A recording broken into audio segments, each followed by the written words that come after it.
네, 지금 우리 사도 요한이 지금 보는 환상을 우리가 함께 보고 있습니다. 이제 그 중에서 6장부터 이제 16장은 일곱 인, 일곱 나팔, 일곱 대접의 이제 심판 환상을 우리가 함께 살펴봅니다. 이 일곱 인, 일곱 나팔, 일곱 대접 이 심판에서 중간중간에 이 막간이라고 부르는 학자들이 막간이라고 부르는 쉼터가 이제 총 세 번이 있습니다. 이 첫 번째는 이제 여섯째 인에서 일곱째 인 사이에 이제 7장에서 이 14만 4천 명에 대한 이 첫 번째 막간이 등장을 하고요. 그다음에 어제와 지금 오늘 보는 본문이 바로 두 번째 막간이고, 그다음 12장부터 15장까지의 이 긴 구절이 이제 세 번째 막간입니다. 근데 이 뭐 세 번째 막간은 뭐 이 막간들은 어떤 의미냐? 쉽게 말하면 심판 속에서 교회들이 어떤 모습을 보이고 있느냐에 대한 이제 설명을 하고 있습니다. 이 어제는 요한이 이제 힘센 천사가 이제 두루마리를 들고 있는 환상을 보았습니다. 그리고 이제 결국 그 두루마리를 먹죠. 이제 먹었을 때 이제 이 두루마리가 하나님의 말씀이어서 이제 꿀처럼 달콤합니다. 그러나 동시에 배에서는 썼다라는 표현을 하면서 이 하나님의 말씀을 대하는 요한의 심령은 이제 매우 달콤하였지만 동시에 그 심판의 메시지를 이제 전달하는 것은 너무나 고통스러운 일이어서 이제 배에서는 쓰다라는 이제 표현을 하였습니다. 그리고 나서 이제 어제 마지막 10장 11절에서 다시 예언하여야 한다라고 하면서 요한의 사명이 다시 이제 하나님의 말씀을 전하는 일이다라고 이제 말씀을 하였습니다. 이제 오늘은 교회를 향한 말씀인데 이제 교회를 향하여서도 사실은 이제 동일한 말씀을 하고 있습니다. 먼저 1절 말씀 보시면은요, 또 내게 지팡이 같은 갈대를 주며 말하기를 하면서 맨 끝에 보시면 측량하되라고 되어 있습니다. 그러니까 지금 이 지팡이 같은 갈대가 이제 측량하는 이제 자를 의미합니다. 그래서 이 자로 지금 성전과 제단을 그리고 경배하는 자들을 측량해라라는 이제 말씀으로 시작을 합니다. 이게 이제 도통 이 말씀만 보면 무슨 말씀인지 이해가 안 되는데 오늘 말씀은 이제 스가랴서를 배경으로 이제 이해를 해야 됩니다. 스가랴서 2장에는 이제 스가랴가 환상을 보는데요. 그때 이제 측량하는 스토리가 나옵니다. 스가랴서 2장 2절에서 예루살렘을 측량을 하는데요. 측량한 뒤에 어떻게 설명을 하냐면 스가랴서 2장 4절에서 성곽이 없는 성읍이 될 것이다라고 하고, 이 스가랴서 2장 5절에서는 이제 불로 둘러싼 성곽이 될 것이다라고 설명을 합니다. 그러니까 측량한다라는 표현이 이 보호한다라는 의미로 지금 스가랴서 2장에서 해석이 되고 있고, 그 의미가 지금 요한계시록에서도 동일하게 지금 사용이 되고 있는 겁니다. 즉 지금 측량되는 곳은 이제 쉽게 말하면 성곽이 필요 없는, 성벽이 필요 없을 정도로 또 하나님의 불로 둘러싼 것과 같이 안전한 곳이 된다라고 설명을 하고 있습니다. 그러니까 심판 때에 하나님께서 측량하십니다. 즉 보호하십니다라고 설명을 하고 있는 겁니다. 근데 동시에 2절에서는 성전 바깥 마당은 측량하지 않는다라고 말씀을 합니다. 그래서 어느 기간 동안에 측량하지 않냐, 후반부에 보시면 42달 동안 짓밟힌다라는 표현을 합니다. 여기서 이제 이 42달 42개월 동안 짓밟힙니다라는 표현이 이 계시록에서 다양하게 쓰이는데요. 이 3절에서는 1260일로 표현이 되고, 이제 우리가 다음에 볼 12장 14절에서는 한때와 두때와 반때, 그러니까 한때는 1년이죠. 그래서 1년, 2년, 그리고 반년에서 3년 6개월을 지금 설명합니다. 그러니까 3년 6개월이 이제 42개월입니다. 그래서 전부 42개월 1260일, 그다음에 3년 6개월 전부 이렇게 심판당하는 기간을 지금 표현을 하고 있습니다. 이 바깥 마당이 측량되지 않는다, 즉 보호되지 않는 때가 있습니다. 교회가 보호되지 않는 때가 있는데 그것이 42개월이라고 얘기합니다. 이것은 이제 문자적으로 뭐 보호되지 않는 그 환란의 기간이 있다 이런 표현이 아니라 교회가 고난받는 특정 기간을 의미합니다. 이 광야에 생활하면서 광야에서 이제 민수기 33장에 보면은 이 진을 옮기는 순서가 쭉 나오는데요. 그때 이제 광야에서 진을 옮기는 숫자가 42번 옮깁니다. 그리고 엘리야가 그 비 내리지 않는 그 예언을 하죠. 그리고 나서 3년 6개월 동안 가뭄이 있습니다. 그래서 교회가 세상 속에서 고난받는 기간을 이제 성경은 계속 이 42개월, 1260일, 뭐 한때, 두때, 반때 이런 식으로 표현합니다. 그러니까 뭐 정리하면은 이제 하나님께서는 이 심판의 때에 교회를 측량하시고 보호하실 겁니다. 그러나 동시에 짓밟히는 기간, 보호하지 않는 동시에 핍박을 받는 기간이 있을 것이다 라고 말씀합니다. 그러니까 핍박받으나 완전히 멸망당하지 아니하는 상태에 교회가 놓일 것이다 라고 이야기를 합니다. 그러니까 교회가 핍박받는 것은 너무나 당연한 일이다 라고 지금 말씀을 하고 있는 것입니다. 우리가 이 땅에서 이 세상 속에서 사는 교회는 반드시 하나님의 보호 안에 있습니다. 동시에 핍박받는 어려움을 겪습니다. 그래서 핍박과 어려움이 없다면 우리는 오히려 우리가 참 교회인가, 우리가 참 성도인가에 대해서 고민하고 분별해 봐야 된다라는 것이 오늘 첫 번째 교훈으로 우리가 삼을 수 있겠습니다. 두 번째로 이제 3절 말씀 보시면은요, 갑자기 이제 두 증인이 이제 등장합니다. 3절 보시면 내가 나의 두 증인에게 권세를 주리니 그들이 굵은 베옷을 입고 1260일을 예언하리라. 그러니까 지금 이 고난받는 42개월 1260일 동안 이 두 증인은 굵은 베옷을 입었습니다. 그러니까 슬픈 상태에서 예언을 한다. 즉 심판의 말씀을 예언하는 두 증인이 존재합니다. 근데 이 두 증인의 정체가 뭐냐? 4절 보시니까 그들은 이 땅에 주 앞에 서 있는 두 감람나무와 두 촛대다라고 이야기를 합니다.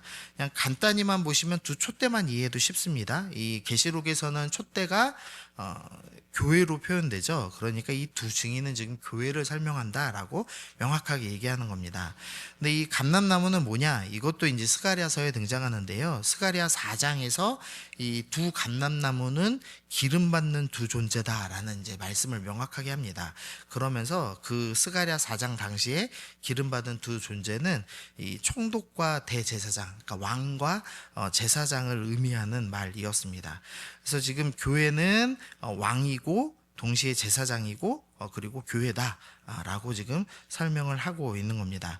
그리고 두 증인이라고 묘사된 것은 유대 법정에서 이 증인의 효력을 가지려면 2명 이상이어야 되기 때문에 이들의 메시지는 법적으로 효력이 있다. 하나님의 재판정에서 효력이 있다라는 의미로 이제 두 증인이라고 썼습니다. 뭐 어렵게 이제 표현이 되어 있지만 어쨌든 지금 이 두 증인은 교회를 의미합니다. 근데 그 교회는 어떤 존재냐? 두 감람나무, 왕이면서 제사장적인 존재입니다. 그리고 또한 예언을 전하는 자, 선지자의 사명을 감당하고 있다라고 얘기합니다. 그러니까 심판의 기간 동안에 교회는 어떤 역할을 감당하냐? 왕이고 제사장이고 선지자의 사명, 삼중직의 사명을 감당하는 존재여야 됩니다. 교회는 왕처럼 말씀으로 나와 세상을 다스리는 존재여야 하고, 또한 제사장처럼 하나님과 세상 사이에 서서 하나님을 예배하는 법을 가르쳐야 하고, 또한 선지자처럼 말씀을 선포하는 역할을 감당하는 것, 그게 핍박 속에 있는 교회가 할 일입니다 라고 지금 이야기를 하는 겁니다. 그래서 우리는 반드시 증인의 삶을 살아야 한다라고 말씀을 하고 있는 겁니다. 고난 중에서 이 교회가 할 일, 성도가 할 일은 왕과 제사장과 선지자의 사명, 하나님의 말씀을 전하고 하나님 말씀대로 다스리는 사명을 감당해야 한다라고 말씀을 합니다. 그래서 우리가 두 번째로 좀 생각해 봐야 될 것은, 나는 그 직분을 감당하고 있는가? 나는 왕처럼 나를 말씀으로 다스리고 또 나의 가정을 말씀으로 다스리고 또 우리 교회를 말씀으로 잘 다스리고 있는가? 나는 제사장의 사명을 가지고 세상 속에서 예배하는 법을 가르치고 있는가? 나는 선지자의 사명을 가지고 세상 가운데 하나님의 말씀을 삶으로 선포하고 있는가에 대해서 우리가 생각해 봐야겠습니다. 그 다음으로요, 좀 이제 42개월간 이제 증인의 사역을 감당하는 말씀이 이제 5절부터 쭉 나옵니다. 근데 5절, 6절 말씀 보시면은 이제 좀 황당한 말씀이 나오죠. 만일 누구든지 그들을 해하고자 하면 그들의 입에서 불이 나온다. 그러니까 교회가 사명을 감당할 때 입에서 불이 나올 것이다. 또 6절에 보시면 그들이 권능을 가지고 하늘을 닫고 예언하는 동안에 비가 오지 못하게 한다. 교회가 사명을 행하면은 이제 비도 오지 못하게 하고 권능으로 물이 피로 변하게 하는 일이 있을 것이다라고 예언합니다. 말씀합니다. 이게 지금 전부 사실은 엘리야와 모세의 사역을 지금 의미하죠. 그래서 엘리야가 하늘에서 이제 불을 내렸듯이 또 또 하늘을 문을 닫아서 이제 비가 오지 못하게 했듯이, 또 이제 모세가 물을 피로 변하고 여러 가지 재앙을 갖게 했듯이, 그러니까 교회가 감당하는 그 사역, 말씀 전하는 사역은 마치 엘리야와 모세와 사역과 같습니다. 그러니까 세상적으로 볼 때 뭐 실제로 기적이 일어난다, 뭐 가뭄이 일어난다, 이 개념이 아니라 엘리야와 모세의 사역과 동일한 효과가 일어납니다라고 설명을 합니다. 근데 중요한 것은 그게 아니라 이제 그 핍박의 기간 42개월 동안 그 사명을 잘 감당하다가요, 7절 말씀에 이제 일이 일어나는 겁니다. 이제 42개월이 끝나고 그들이 그 증언을 마칠새 교회가 이제 증언하는 모든 사명을 다 마쳤습니다. 그러자 무적행으로부터 올라오는 짐승이 그들과 더불어 전쟁을 일으키고 그들을 이기고 그들을 죽입니다. 그러니까 교회가 짐승으로부터 죽임을 당합니다. 이 다니엘서 7장에서는 짐승이 이 성도를 박해하는 악한 왕과 나라를 의미합니다. 그러니까 이 요한계시록에서의 짐승도 이제 정말 뭐 지옥에서 올라오는 어떤 짐승, 이게 아니라 교회를 핍박하는 세상을 지금 표현하는 겁니다. 이제 교회가 이 핍박의 기간 동안의 증언의 사명을 잘 감당했는데 마지막 때에 세상에 의해서 죽는 것과 같은 큰 일이 일어납니다. 그래서 8절 보시면 그들의 시체, 교회의 시체가 큰 성 길에 있습니다.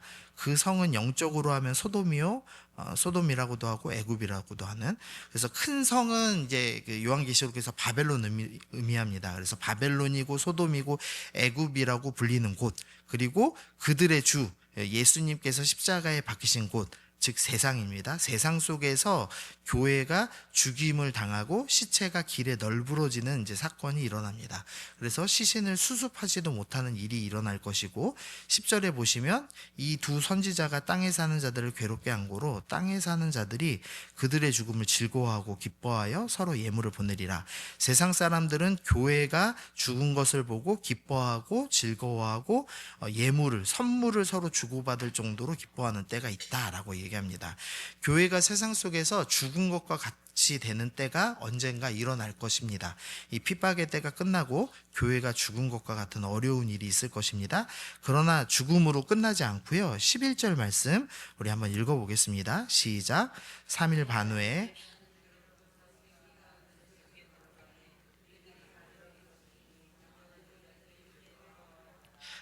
죽었던 교회가 3일 반 후에 하나님께로부터 생기가 드러나 다시 살아나는 일이 일어납니다.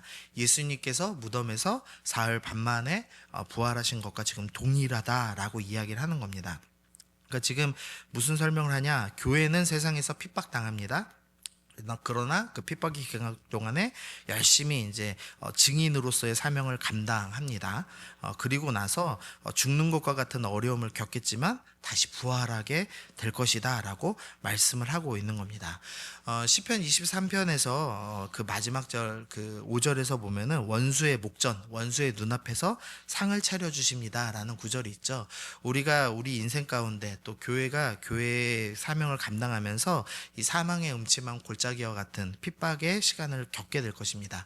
그러나 거기서 끝나는 것이 아니라 그 고난은 반드시 부활로, 놀라운 은혜로, 상으로 바뀌는 날이 올 것이다 라고 말씀을 하는 겁니다.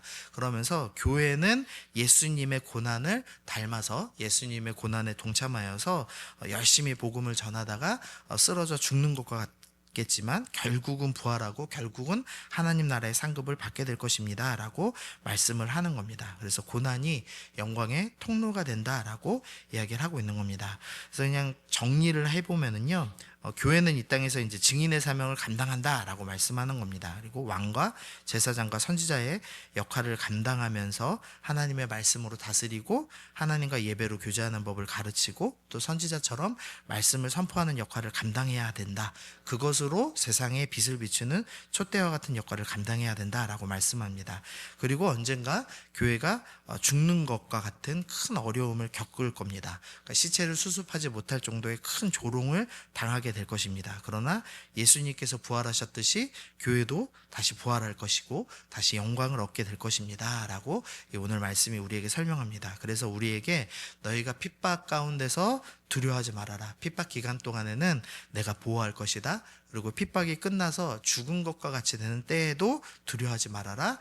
내가 부활했듯이 너희도 부활할 것이다. 그러므로 너희는 끝까지 두려워하지 말고 믿음으로 사명을 감당하라 라고 오늘 말씀이 우리에게 권면하고 있습니다. 그래서 이 말씀을 기억하시면서 하나님, 내가 어떤 어려움과 두려움, 심지어는 교회가 없어질 것 같은 그런 어려움 속에서도 나는 고난을 두려워하지 아니하고 교회가 다시 부활할 것을 믿고 우리가 다시 하나님 나라의 영광을 상속받을 것을 믿으며 오늘도 성도의 삶 살겠습니다. 왕과 제사장과 선지자의 역할을 믿음으로 감당하겠습니다. 말씀으로 살아내는 빛을 비추는 촛대가 되겠습니다. 우리 그렇게 결단하시면서 오늘도 기도하며 주님 앞에 나아가시는 여러분 되시기를 소원합니다. 함께 기도하시겠습니다. 주님 감사합니다. 하나님 아버지, 오늘 교회가 당할 42개월간의 그 고난, 그 일정 기간의 핍박의 고난이 있을 것을 말씀해 주셨습니다. 고난이 있지만 그 고난의 기간 가운데 우리는 보호받을 것이고 우리는 사명을 감당해야 된다. 증인의 사명을 감당해야 된다라고 말씀해 주셨습니다. 하나님, 세상이 우리를 죽이는 것과 같은 어려움이 있을지라도 우리는 예수님처럼 부활하게 될 것입니다. 우리는 하늘의 영광을 기업으로 물려받는 그 거룩한 백성이 될 것입니다. 그러므로 우리가 세상을 두려워하지 아니하고 환난을 두려워하지 아니하고 오직 믿음으로 하나님의 말씀을 선포하는 증인의 삶을 살아가는 우리 모두가 되게 하여 주옵소서. 감사드리며 예수님의 이름으로 기도드립니다. 아멘.